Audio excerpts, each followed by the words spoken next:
Good morning, good afternoon, and good evening to you. Welcome to the Full Hundreds, first edition of the week. It's Tuesday today, the 14th of July. And guys, honestly, I have to bring you updates on COVID because there's so much going on with COVID, and it won't be fair if we just stuck to one topic. I watch many channels who is all about the one topic. This is a news channel, I keep reminding you guys. So because these two matters are so huge in our lives at the moment, I'm really not finding any room to put in anything else. Black stocks, and I've been dying to bring you guys updates on black stocks because America's been doing something amazing. They've been supporting little black companies that never used to have a look in. They're penny stocks. Right now, they're turning from penny stocks into dollar stocks. And there's so much I can bring you guys. So when this COVID situation dies down and the marching and we start to see some response, and so we can ease off a little bit on the marching, guys, you guys will have a fabulous news channel because there's so much informative stuff that I can bring you guys. But anyway, guys, without further ado, let's get down to today's topic. Right, wait till you see what's going on in Serbia, in Latin America. And I have to say this, Trump the other day had to wear a mask for the first time in public. And he looks like, you know, I don't know if you guys ever had your kids like not liking shorts because they feel like their legs. My 9-year-old, when we used to put shorts on him in the summer, he used to moan. He would moan the whole day. He loves shorts now, but when he was 2 and 3, he would keep feeling his legs like, where's the other half of my trousers sort of attitude. Trump looked like he'd been forced to put on a mask. This is a 72-year-old flipping man. It's crazy. But guys, let's switch over to Serbia. Look at the rioting that's going on in Serbia because the people are angry the government didn't do well enough. Where is the riots in America calling for Trump to get the hell out the way and let people save their lives? The government's trying to get him to think this is normal, to lose. They're heading for 200,000 in a minute. Anyway, take a look at Serbia. Serbia's capital have targeted the parliament building for a second night after the president announced a curfew for the weekend. Serbia is seeing a second major spike in COVID-19 cases, and many people blame the president. CNN's Milena Velasinovic reports. Riots erupted in Serbia's capital, Belgrade, for the second day in a row as a furious crowd raged against the leadership of President Aleksandar Vučić. On Tuesday, Serbia suffered its deadliest day yet from the virus, prompting Vučić to announce a weekend curfew to try to curb the surge in cases. But this sparked violent unrest that evening, with protesters surrounding the parliament building and breaking into the lobby before they were pushed back. The demonstrators say that is his fault, alleging Vučić lifted lockdown too soon so he could hold parliamentary elections in June. Serbia went from one of Europe's strictest lockdowns to bars, restaurants and nightclubs working at full capacity by early May. Now, contrast their anger at the government opening up too soon. But their angst is that their government opened up too soon for an election. Their election was the first held in Europe since COVID happened. And their beef is with their government to say, look at what you're doing to us. Look, our numbers just went up. Why did you open us up so soon? And then you got people in America saying, open up, open up. You got Trump, I'm coming to in a minute, telling the schools to open up. When the cases are going, oh my, guys, look, go to Latin America. Take a quick look. Everyone, well, Mexico is now the country with the 4th highest number of COVID-19 deaths in the world. It has surpassed Italy, according to Johns Hopkins University. Mexico's health ministry recorded 276 new deaths on Sunday, bringing the total number to more than 35,000. That's on top of more than 4,000 new cases, bringing the total to almost 300,000. Well, in the days ahead, Brazil is expected to confirm 2 million cases of the virus. The country has already reported more than 72,000 fatalities, making it the second worst outbreak in the world. And with thousands of new cases being confirmed each day, the crisis there is showing little sign of easing. Still, President Jair Bolsonaro continues to downplay the threat, even as he recovers from his own COVID-19 infection. Well, thousands of Venezuelans who migrated to Colombia in search of a better life are now trying to return home as the coronavirus outbreak in Colombia is now getting worse. But very few of them are being allowed back in, and it is creating a new crisis at the border between the countries. Stefano Pozzebon has our report. A familiar sight, families trying desperately to cross Venezuela's border. Only this time, instead of fleeing, they're trying to get back into the country they worked so hard to escape. They traveled all over South America in search of economic opportunities and a better life. But as the coronavirus pandemic took root, those jobs evaporated and their ability to pay for rent and food disappeared. The government of embattled Venezuelan President Nicolas Maduro has called its own citizens biological weapons and accused Colombia and other governments of infecting them with COVID-19 to spread the pandemic across Venezuela. Colombia called the accusation deplorable and miserable. So many who have made this journey are hopeful that the next day will mean it's their turn to go home. But the reality is most will continue to be turned away from Venezuela. Welcome back, guys. I'll tell you something. The saddest story about that video is the Venezuelans. Those poor bastards. Their president Maduro, the world's been trying to get him away. He's the opposite to Trump. So he's too far left for the good of anybody. And within the country, they wanted him out. And I believe when your citizens want you out, they get the hell out. Whether good, evil or bad, once the people who you're supposed to be running and ruling, majority of them, their shelves are empty, their money has gone down to nothing. So these people who marched to places like Colombia, they had got their own issue and they were better off there because at least they could buy stuff, they could eat. Now those people are coming back because of COVID, and that's such a sad situation. I want to go over to Honduras, also in South America. Take a look, guys. Getting hit hard by the pandemic, Johns Hopkins University says more than 28,000 people have been infected there and nearly 800 have died. The president of Honduras was among those infected and was released from hospital earlier this month. He said, "I don't wish this on anyone. I don't want any of my fellow citizens to get infected or that any other human goes through the agony of battling between life and death." But sadly, many other citizens are battling this virus, including a national hero, a 93-year-old nun who has helped more than 80,000 orphan children and abandoned children in Honduras. Right, guys, I'm going to scoot over. We're going to stay in South America. I'm going to scoot over to Peru and Bolivia now. Cocaine states. Look at what COVID's doing to them. Take a look. In Peru, many people don't own a refrigerator and have to regularly leave their homes to stock up on food. Despite a strict lockdown, over 11,000 people have died from the pandemic. But increasingly, the coronavirus is hitting those at the top of the food chain as well as those at the bottom. On Thursday, the interim president of Bolivia, Janine Áñez, also announced she tested positive for the virus. At least 4 other top officials in Bolivia have also tested positive, including the country's health minister and armed forces chief. Áñez is now the 3rd Latin American head of state to fall ill.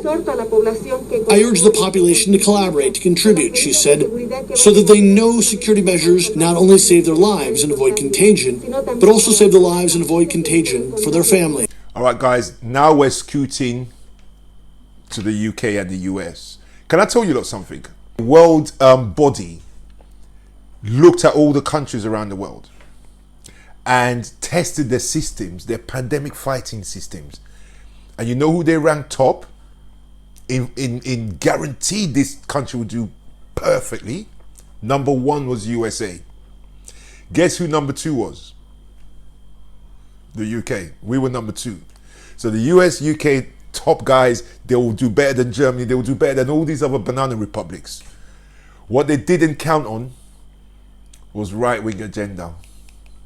Take a look. 2019, an international panel created a scorecard of sorts, ranking countries by their ability to handle a major health crisis. It was called the Global Health Security Index, and it concluded that the United States was best prepared in all the world to handle a major disease outbreak. The UK was number 2. But months into an actual pandemic, both of those countries have had the highest number of excess deaths over and above what would be seen without a crisis. As of June 2020, the U.S. has had more than 122,000 excess deaths, the UK nearly 66,000. I want to talk about this now with Claire Winham. She's an assistant professor of global health policy at the London School of Economics and Political Science. She joins me now live from London. Good morning to you. Thanks for coming on, Claire. Good morning. Well, first up, regarding that scorecard, the U.S. was ranked first out of 195 nations. The U.K. was ranked second. And by June, they are two of the world's biggest failures in tackling this pandemic. How did that scorecard get it so wrong? So this scorecard, what it did was it looked for policies that were written to implement in the case of an epidemic or a health emergency. It looked at all sorts of capacities that governments had to detect an outbreak, so what surveillance systems they had in place, what surge capacity they had within health systems, and how they would be able to respond. However, what this scorecard didn't account for was political decision-making and how governments were going to react. I knew, we should be right now. The UK has the most deaths in the world for its number for the population that it has. So per capita, we're way ahead of everybody else. So we failed woefully. The US, they're still in phase 1 because of the leader. So far, nearly 140,000 and counting. Okay, and in the middle of all that, this guy is trying to get schools open. He's trying to get schools open. He's not learning anything. He opened them up too early. He called it a hoax, so then he hit them badly. While he was still calling it a hoax, he's seen more deaths, so he starts saying, yeah, okay, fair enough, yeah, all right, fair enough. Yeah, CDC put something in place, yeah. And as soon as they put something in place, he attacks them. Then the states that shut down, as soon as they shut down, he attacks them. Those who are following him, the red states, they're now the ones suffering. Those who never shut down because of it, they're now suffering. And then in the middle of all that, their school year starts next month, August. So he, looking ahead in August, he wants to put children and the teachers in that number. Is that crazy or what? You saw what Serbia did to their leader out there beating up the city and beating up the country. Don't kill us. And you got Americans just sitting by and watching the people die. While this guy sits in the White House, tweeting about statues, tweeting about Confederate flag that nobody wants anymore. Calling those people heroes. And it takes a general to come on national TV to say, no, they're not heroes. They put down the United States Army uniform and put on a new uniform that never existed and called it the Confederate Army. And they went to war with us. Those are traitors. Take a look at what this guy's doing. The Center for Disease Control and Prevention has set for schools to reopen, calling them, in fact, impractical, tough, and expensive. So now the CDC is saying it will issue new guidance within the next few days. More on that from CNN's Caitlin Collins. The CDC director on defense after President Trump publicly attacked his agency's guidance on reopening schools. I want to make it very clear that what is not the intent of CDC's guidelines is to be used as a rationale to keep schools closed. Dr. Robert. The sick joke that they're letting him get away with is he's comparing his schools and his country to Denmark, to Germany. Countries that they're getting 60,000 new cases a day. These countries are getting less than 300 cases a day before they open up. And they're letting him spill that nonsense and they wonder why they're dying. Now, in a normal world, Twitter and they're US. If Twitter cares about his people, they should shut down his flipping account now. They should shut it down now. Take a look. Here to help. Well, President Trump also noted that countries like Germany, Denmark, Norway and Sweden have all reopened their schools without a problem and suggested the US could do the same. But the outbreak in those countries has been a lot less severe. On Tuesday, all 4 of them confirmed fewer than 600 cases in total, while the US reported more than 60,000 infections. Well, now the country... Guys, my last video now, and that's the UK. Guys, let me just comment on one thing. That guy, a lot of you know I call the United States a banana republic, right? I was the first one to start calling it. And I think any sensible person cannot be in doubt. If you're ever in doubt, think about this. He went into power calling Mexico basically a banana republic. You don't control your criminals, you're a banana republic. We want to bar you guys from coming in. He imprisoned many of them. Guess what? Since the virus, Mexico has now barred American citizens from coming to their country. Yes, they have. The UK has barred American citizens from coming here. If you come here, you quarantine for 2 weeks. So if your holiday is unless your holiday is more than 2 weeks, don't bother coming in it. The EU said, don't even come. Don't even think about it, right? No civilized nation right now wants Americans to visit. Tell me if that's not a banana republic. Once upon a time, it was, I don't know, it was Chad or Somalia, who Mexico don't even want. Not even Mexico that nobody wants. Even they don't want you. Now it's the USA. So guys, my last video is the UK. News flash, breaking news. They're now fining you for £100, I think has been proposed, for not wearing masks. So you got to wear masks in public now, masks in shops especially. So guys, I think that's the right policy. Masks is coming in here now. So time to catch a flight to Trumpland. May need stricter face mask rules. Boris Johnson was wearing a face covering himself. Of course, he has recovered from coronavirus. He says he wants to see them worn in shops in England as they are in Scotland. The UK has one of the highest COVID-19 death tolls in the world, but says it will not join the EU's vaccine program. A statement says London has concerns about key issues, including setting prices. Meanwhile, it's relaxing quarantine rules for travelers from some countries, including France and Italy, who may now come back into the UK. The US, however, not on the list. We're at the end of the show now. I hope you've enjoyed not enjoyed, but I hope it's been informative, because there's nothing to enjoy to watch people dying and the numbers of deaths and the crises around the world. However, I do believe it's important that you guys know this. So guys, tomorrow we switch back to the main topic. I've been out again over the weekend to March. I've got updates to bring you guys. I'm involved in the 3 committees now as well. I'm involved in the Race Offenders Register Association. I'm also involved in the new thing we're putting together, which we had a Zoom meeting today. It's been fantastically loved, which is a 1 million people march set for the 30th of August, Bank Holiday Sunday. And I'm also an executive member of a group called Give It Back, and that group is all about reparations for slavery. To space, guys, where change is coming guys. In the meantime, have a fabulous Tuesday, and I'll see you guys back here tomorrow. So take care and all the best. Bye bye now.